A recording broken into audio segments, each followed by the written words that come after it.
This is the audio log of Dr. Cool, O5 Council member, as well as Supreme Commander Mobile Task Force Alpha 1, also known as the Red Right Hand. Hello everyone.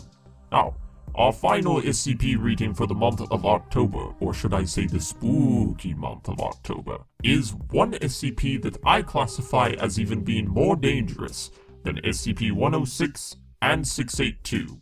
And even though this is of course a KETER class SCP, I even believe it has the potential, if given the opportunity, to even cause a XK end of the world scenario.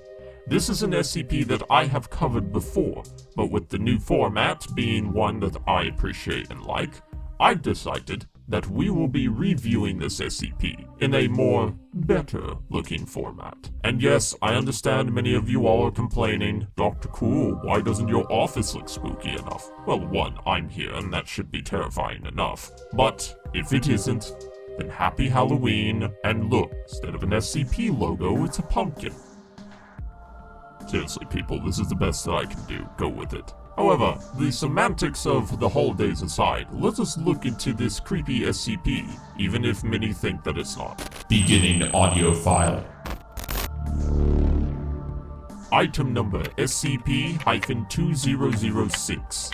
Object class KETER. Special containment procedures. SCP-2006 is to be contained at Site 118 in an airtight containment cell. SCP-2006 must be constantly monitored for changes in form, which ought to be noted immediately. All personnel coming into contact with SCP-2006 are required to enroll in an acting course with focus on expressing fear and surprise. Every month, SCP-2006 is to be shown at least one new extremely low-quality horror or science fiction movie containing horror elements. All interaction with SCP-2006 must confirm that SCP-2006 continues to believe that said works demonstrate a superb grasp of horror. Description: SCP-2006 is an anomalous spherical entity roughly 50 centimeters in diameter when in its default state. SCP-2006's stated goal is to cause feelings of fear and or horror in as many humans as possible. To accomplish this purpose, SCP-2006 possesses the ability to change its shape, mass, volume, density, chemical structure, and voice to any form that it desires. Currently, there is no known way to damage SCP-2006. The extent of its shape-shifting abilities is also unknown, and is currently thought to be unlimited. Currently, SCP-2006 has demonstrated a fondness for taking the forms of various entities and villains from the various horror and science fiction movies that it has witnessed. The most common form that SCP-2006 has taken is that of the Ro-Man from the 1953 movie Robot Monster. Attention XJ2. Attention. Attention. Extension XJ2. We hear you, Great Guidance. Earth Ro-Man, you violate the law of plan. Fact, you have captured the girl and not destroyed her. Fact, you have delayed accepting the surrender of the others. This verges on failure. There is one thing you do not understand, Great Guidance. You reject the plan? I wish to make an estimate of my own. To think for yourself is to be like the human. Yes, to be like the human. To laugh, feel, want. Why are these things not in the plan? You are an extension of the Ro-Man, and a Ro-Man you will remain. Now I set you into motion. 1. Destroy the girl. 2. Destroy the family. Fail, and I will destroy you.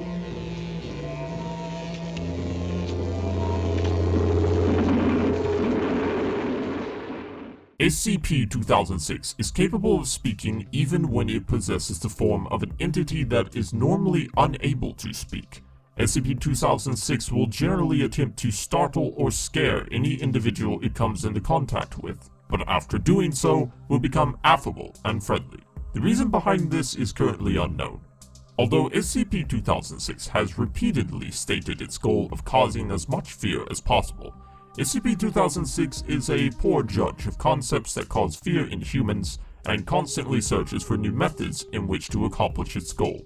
This poor recognition extends to recognition of emotions in humans, as SCP-2006 is incapable of distinguishing between subtle differences in emotion that would be obvious to a human. Before we get into the addendum files, we will look at an interview log with SCP-2006.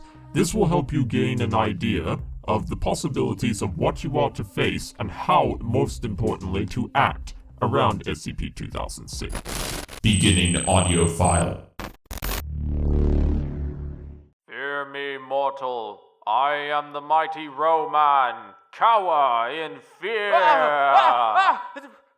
Please, mighty Roman, don't hurt me.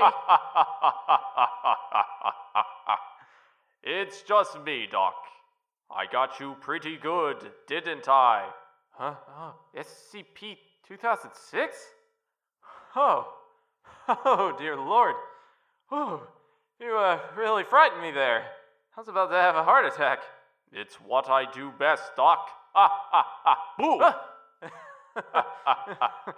Still got it. So, was there something that you wanted to talk about, Doc? Yes, I was wondering, why exactly do you feel the need to cause fear in others? I don't understand the question. That is, why do you scare people? Oh, that's an easy one. I scare people because it's fun. And you know, it's just what I do. Just like you do doctor-y stuff.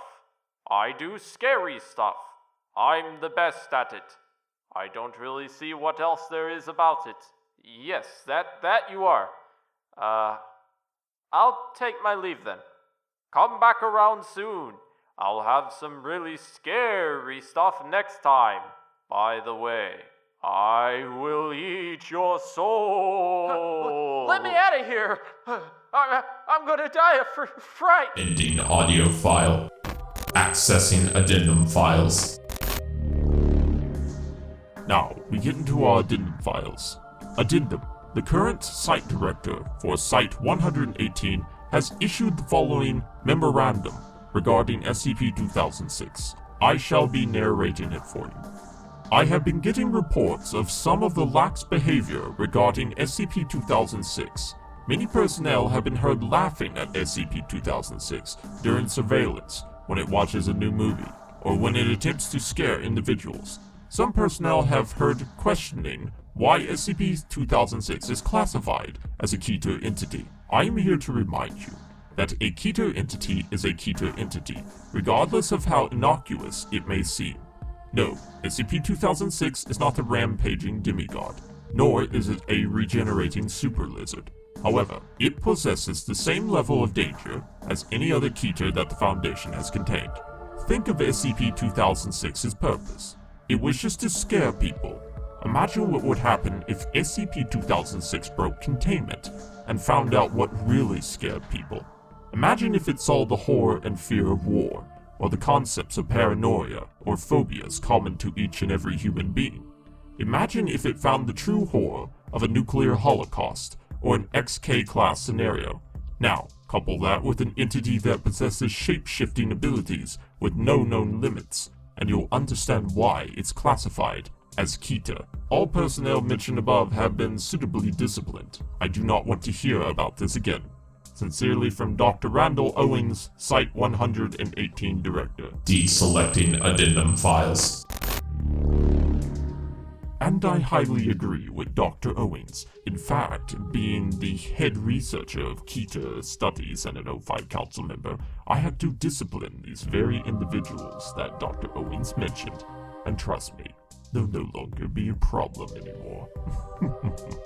However, it is important, as Dr. Owens has stated, to keep this SCP in mind as a dangerous SCP. No matter how ludicrous it may seem, it has the potential to be something that is highly dangerous and deadly. Let us all not forget that we are easily lulled into a false sense of security. I don't want another incident to happen just like what happened with SCP-1048 many years ago. And if not, then you can watch my briefing of it up here. But anyway, that is all the time that I have for today. Thank you very much. Now, unfortunately, because YouTube is being very, very hectic and has lost some contracts with us here in the Foundation, unfortunately, our videos are going to be a little bit slower as of late. However, not to worry, I am not going anywhere. We are going to be taking a little bit of a different approach with some of these SCP readings. But do not fret, they are still coming out for all of you to enjoy. In the meantime, what you can do though, is hit that subscribe button as well as that bell notification icon, like the video, share it with your colleagues, and leave us a comment down below. If you cannot do any of these, please alert us immediately and we will see if we cannot fix it, or bash some sense into YouTube's head. Want to help out the Foundation as well as the rest of the channel, because YouTube certainly doesn't?